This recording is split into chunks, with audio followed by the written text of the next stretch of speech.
Jess Stainbrook here with the Invisible Disabilities Association, and here we are on another episode of our Invisible InCourage podcast. And I'm excited today to invite two friends to join me who launched a new business around functional health, and they've got a clinic in the Denver area.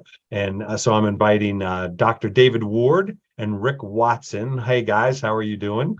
Doing great, Jess. Doing great. Thanks for having us. It's wonderful to see you here and to have this conversation. I know we're going to talk about some really amazing things that I think will impact people that are living with invisible disabilities, mostly in having a different mindset of how they look at things again, and really talking about that stuff. So I know you guys launched a new business called Entavida, and Rick, why don't you tell me how that got going? And I know Dr. Ward, you've got some amazing stories of how this stuff plays out in real life. So Rick, give us a rundown of what you're doing and how that's going, and then we can get into some of how you're impacting lives. Thanks, Jess. Yeah, appreciate the question. And as you've said, Entavida, it's our new program. It comes out of a program, or out of another practice that we have, a Wiser Mind. It's a practice that we've had in the Denver and in the Phoenix area for approaching 20 years now, where we work with people with behavioral health, cognitive conditions. But we were seeing with a Wiser Mind that people were coming to us, and just doing talk therapy to help people with their emotions wasn't enough. We were barely scraping the surface. And we started looking at what we could do, and we wanted to do more. And through the happenstance, we were lucky enough to have a relationship with Dr. Ward and understood what he was doing. And it seemed like a natural opportunity for us to expand the reach that we had. And so we created Entavida Functional Health. And as part of that expansion was the creation of the name. And it's something that we're quite proud of, in the sense of what it represents, because it functional health looks at the holistic view, or the entire perspective of a person's life. And when people are living with autoimmune conditions, when they're living with chronic conditions that are holding them back, they don't have the ability to really engage fully with life or to embrace life. And that's actually what Entavida means. I stole it from some old languages in Europe. And the first part is entera, which I shortened into enta, which means embrace. And then vida, for those who know Latin, means life. So Entavida means embrace life. The idea that it's not to do the least you can do, but to do the whole, the max that you can do, to reach out and literally reach for those brass rings. And don't let your condition define you or limit you. So that was the crux. That's amazing. And I know that you guys really do look at this stuff as a holistic approach to functional health. And so, Dr. Ward, just people need to hear your story, because that's going to be the life changer here. And then how that kind of plays out into what you're doing for helping other people have a different mindset around it. Sure. Well, one of my mentors likes to say, always start with why. So I like to say my why started in 1975, although I think the framework was laid long before that. And in 1975, when I was 17 years old, I was diagnosed with the autoimmune disease lupus. And as a male in 1975, the prognosis was not particularly good. Now, looking back, I can connect the dots now, knowing what I know, that all of these seemingly unconnected health challenges that I had starting at an early age, I could see how they were all kind of laying the foundation. But when I was diagnosed in 1975, the diagnosing doctor told my mother over the phone that she should be happy if I lived to be 30. And I passed that mark over 30 years ago. I have a friend who's a physician who says that I've been playing with house money for 30 years. And, when I first got sick, first of all, I didn't know how serious it was until a neighborhood friend whose sister was a nurse read about it in one of her medical books and said, you could die from this thing. And okay, so I have this death sentence, and then I found out what the doctor had said. And while everybody around me was meaning well, they supported the diagnosis as being who I was. And effectively, for about the first 7 years after my diagnosis, I became my diagnosis. Everything I did, everywhere I went, every decision that I made about my life was in the context of, you have this disease. I'll tell you a real quick story that kind of not only do you have this disease, you are this disease. Yeah. Right? So I was staying with my grandmother, and she didn't drive, so I drove her over to the vacuum repair store to pick up her vacuum cleaner that was being repaired. So we're in there, and the person behind the counter grabs the vacuum and starts to hand it to me. And my grandmother grabbed it from him and said, "Oh no, he can't lift that. He has something very rare." And so, that's the world that I lived in, as the guy with lupus. And I could tell you the exact moment, day, time, down to the minute, when I had basically a moment of satori, instant enlightenment, where I realized that the disease didn't have any hold on me as long as I was in the present. And I was actually in a weekend-long workshop. It was one of these things of, creating your own life. A friend of mine had gifted it to me. And when this instant hit me, I raised my hand and I said a little something about that. And as we were walking out, my friend said to me, "You're very quiet now. What's going on?" And I said, "I don't know who I am." Because I had been living this condition. I had been living this person with this disease. And it was at that instant that I decided that I was going to create my future for myself. And I started researching. And this was back in, the early 90s. And I was going to medical libraries at hospitals and universities, and sitting in there and reading about these disease processes. And I started to change my life. I started exercising. I started experimenting with different ways of eating.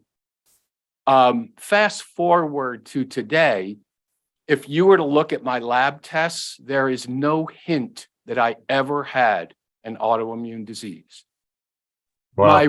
I had a rheumatologist that literally said to me, "I can't explain it, but there is no evidence of disease." And I credit it going all the way back to that moment when I decided, no, I'm not going to live this disease. And I basically started on a life of Entavida, of embracing life. And focusing on embracing life where I was at any given time during the process. And so as a chiropractor, I practice helping people with functional healthcare to help them to realize that you don't have to be your disease, you don't have to be your condition, and no matter where you are in your health journey, you can embrace life. That's an incredible story, and thank you, David. I'm curious, are there some core foundational level things that you feel like start this journey? I mean, I know for us and my family, my wife had an autoimmune, like food sensitivities and allergies, Mm-hmm. and which came into our daughters as well. And she really, as a scientist, latched onto it to say, "Hey, I can't just take a doctor saying I'll cover this with medicines. We need to address the foundational issue, right? We're not going to mask it with something else. And so I'm assuming that there's probably, again, this goes back to a mentality of we go to certain doctors, we get certain things just in the way that culture naturally guides us. We need to change that thinking. And I'm just curious again, through Entavida, what is it? What's the recommendation? How do you start this process? Well, we know that the complex chronic conditions that are so prevalent in our culture today are due to an interaction between genetics, lifestyle, and the environment. We're living in a toxic soup that we have never experienced before in the history of mankind. There are just tens of thousands of chemicals out there that our body is not used to. And, genes take generations to evolve. So if you look at, incidents of Alzheimer's disease, incidents of autoimmune disease are rising, but genetics aren't changing. So it's really the individual genetics in relation to lifestyle and the environment. And so what we do is we look at a person's history, signs, symptoms, and most importantly, their story through a functional healthcare lens, meaning, okay, these are how your symptoms are manifesting. Let's go upstream of that and look at what were the things, the events, the timeline in your life. For most people, there was a time when they were healthy, and then something or a series of things occurred that triggered the onset of an illness. So we have to look upstream of those symptoms and see, well, what combination of genetics, lifestyle, and environment are specific to a given individual. And then we look at, okay, what are the priorities to address? And in many cases, that's starting in the gut, starting with digestion, starting with the bacteria, et cetera. Yeah, I was going to say a lot of the things as simple as like Lyme disease or something like that, just a diet change can make a huge difference in whether it's migraine headaches or, eczema, or, I mean, there's so many things. I don't know. Rick, you're shaking your head. What do you have to say here? I can't, I'm shaking my head. I'm nodding along because I can't help but think as a society, we have changed our environment faster than as individuals we can change. Our genes, as Dr. Ward has said, our genes evolve slowly. Our environment is changing rapidly. So now as individuals, we need to take the role of changing our own individual environment. And that comes down to, reality-wise, it comes down to the point of changing our lifestyle. Whether it be if you have food sensitivities, as you were referring to, Jess, with your wife, it's changing what she ate, changing the way she cooked. And that ends up, food is so fundamental to us. It's social, it's energy, it's everything we need to live. It's hard to change that. And sometimes you may think, well, heck, I can do this on my own.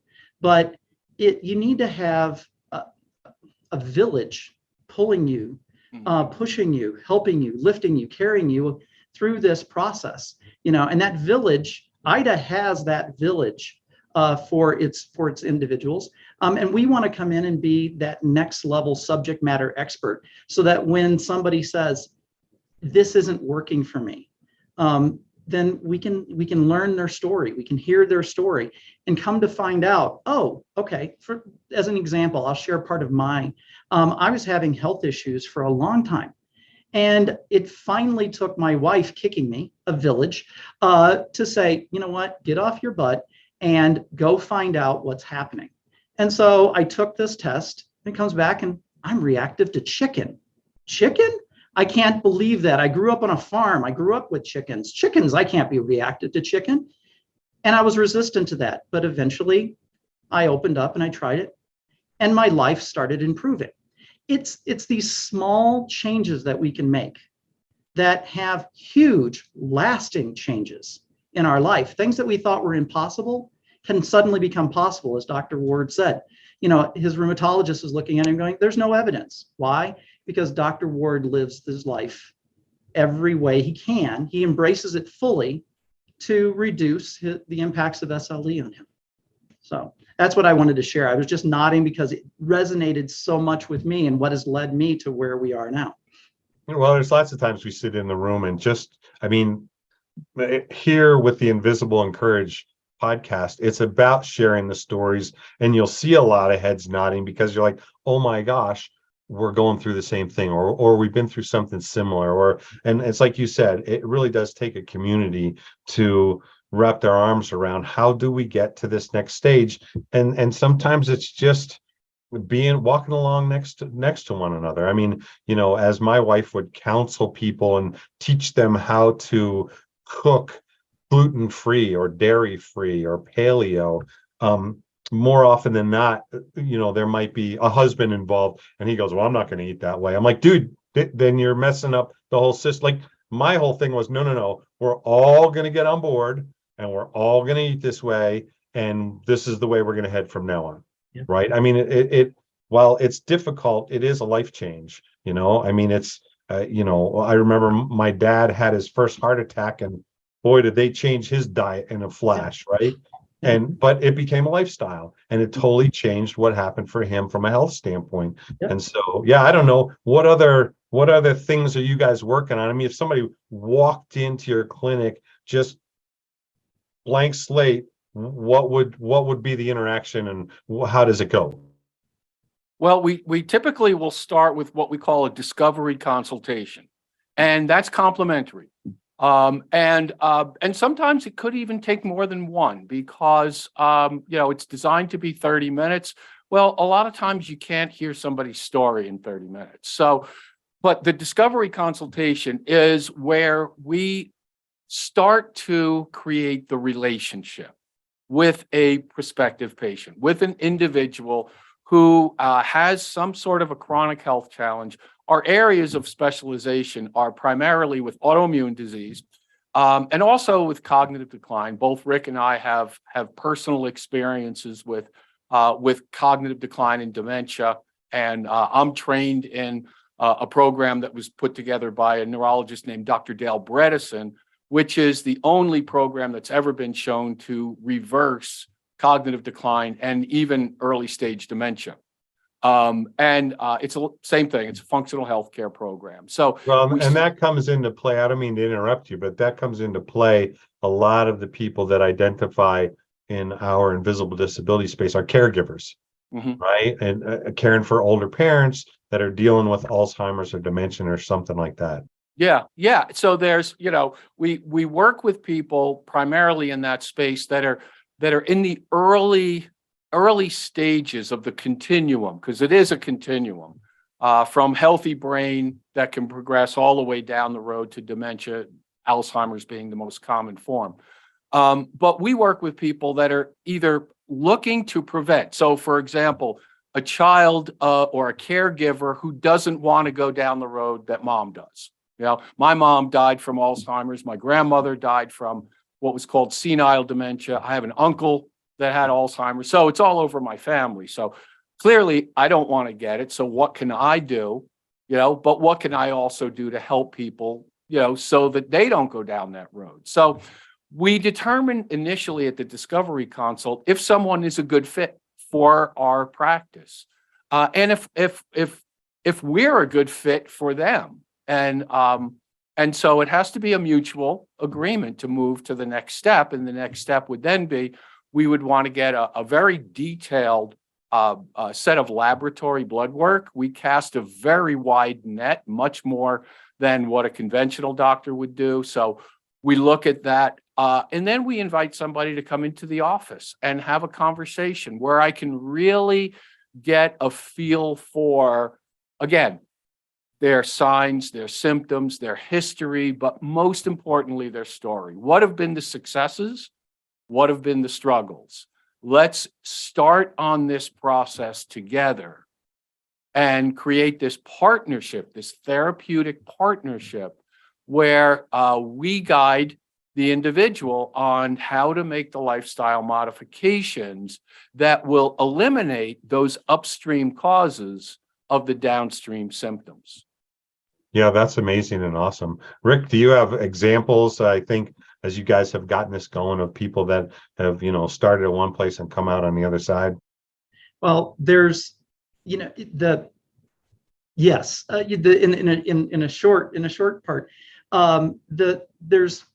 we can see, and success. This is your question is a nuanced one, because it's the patient, the individual, the clients, their definition of success as to what they want to accomplish.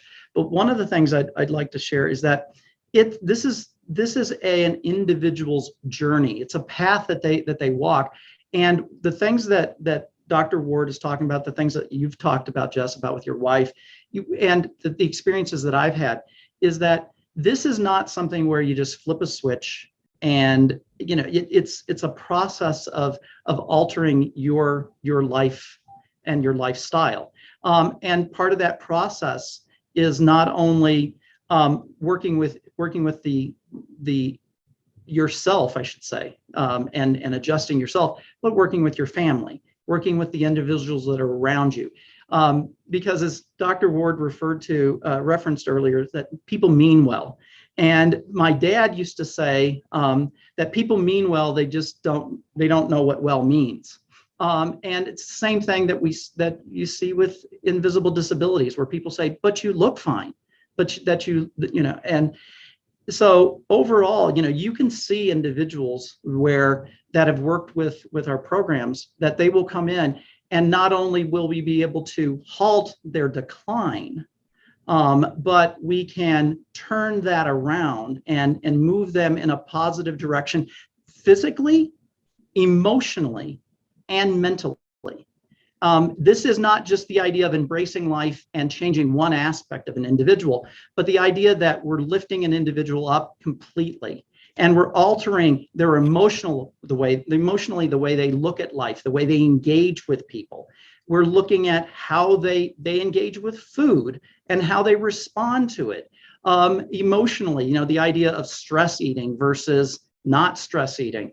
You need to treat stress individually. So we see people come into us, and things that they've tried on their own just need to be tweaked a little bit, and we can head them in another direction. And then once they start feeling better, it goes from not having an or life of I can do this or that, but they can start to live an and life where, oh, I can care for my children, and I can care for my spouse, and I can be part of my community. And so that life that they embrace, at first they're hugging a very small life. This is kind of a weird metaphor that I'm going to create here, but eventually that life grows and expands, and they're embracing more and more and more. And they're not living an or life anymore, but they're living an and life. And that's one of the things that we want to bring to people. Yeah, no, that's amazing. And I'm kind of sitting here going, maybe it's time for me to visit you guys. We would love to have you. Yeah, there's a lot of things that, I'll go to the doctor because my hip hurts, and they're like, ex-athlete? I'm like, whoa, wait a second, dude, what are you talking about?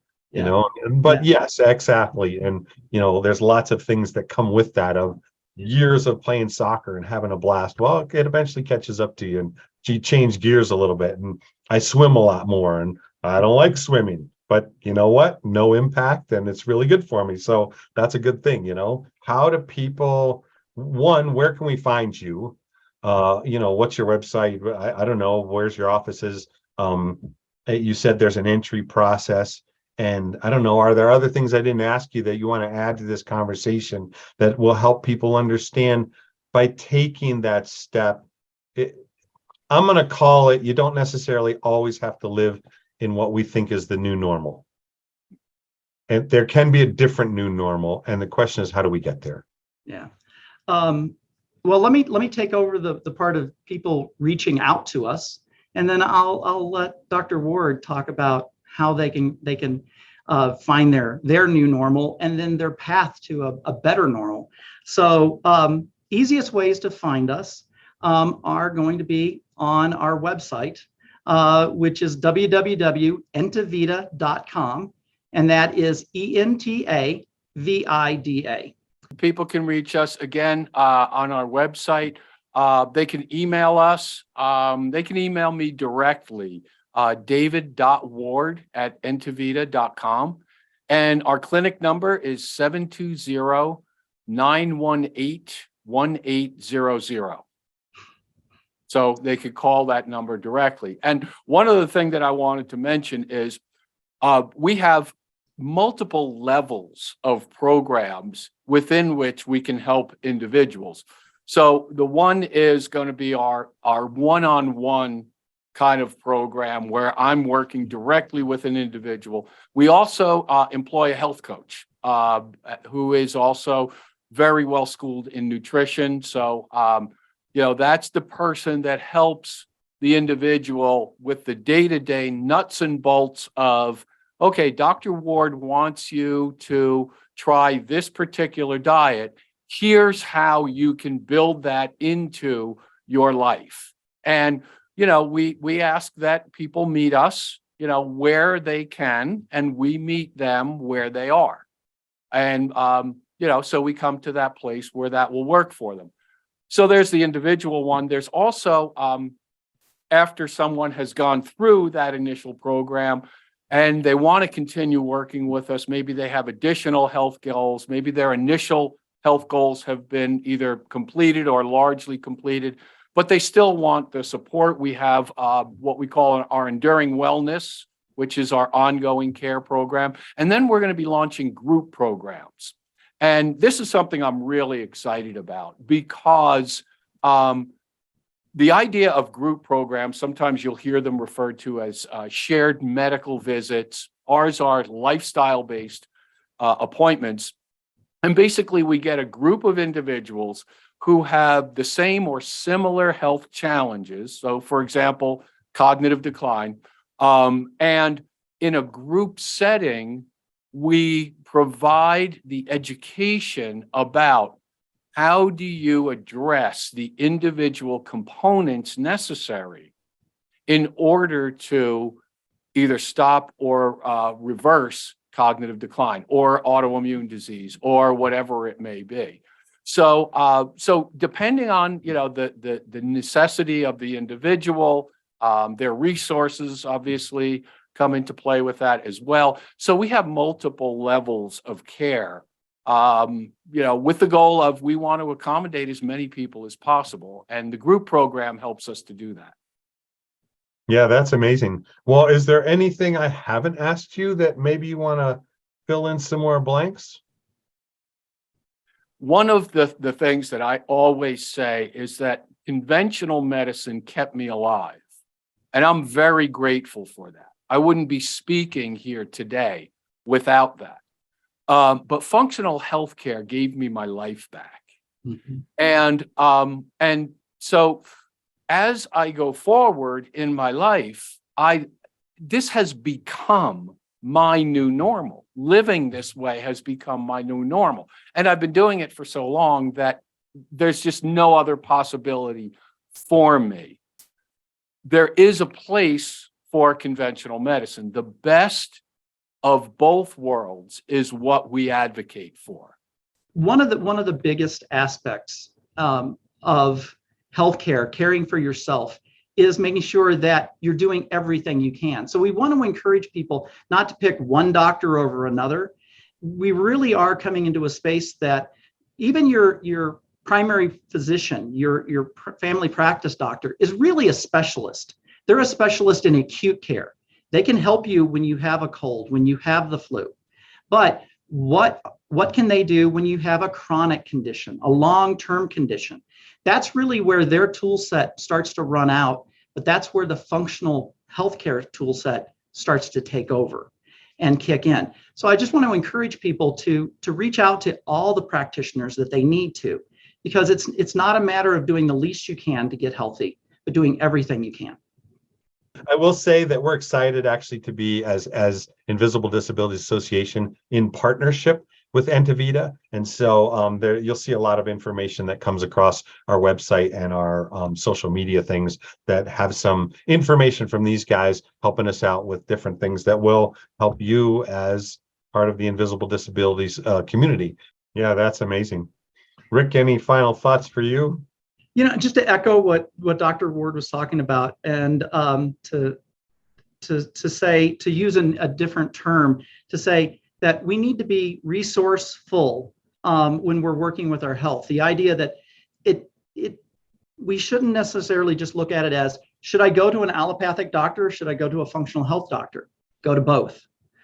Don't try to minimize your resources. This isn't the fastest to the end wins the race, because faster to the end means you're probably declining in health, and we don't want that. So work with all of your doctors, and if you're not getting good enough results from the doctors you're seeing today, then change something. If we don't want the definition of insanity, doing the same thing over and over again, expecting different results. So if you're not having success, if you're not living the life that you want to live, seeing the providers that you are seeing, nothing against those providers. They just may not have the tools, the skills, the knowledge to take you where you need to be. So I want to just encourage everybody listening to this to do whatever they can to make themselves healthier, to make themselves better, because that will make the difference. The only person they're responsible for is them in taking care of it. Nobody else is going to make them healthy. They will do it for themselves. And there's nothing wrong with being selfish in that way of saying, I want to live the best life. And as you referred to, many people that are members of IDA are care providers. The people who get sick quicker are care providers because they're wearing themselves out, caring for another person. So they need to do everything they can to make the best life for themselves and for other individuals. So that's what I want to encourage people to do, is be as resourceful as they can.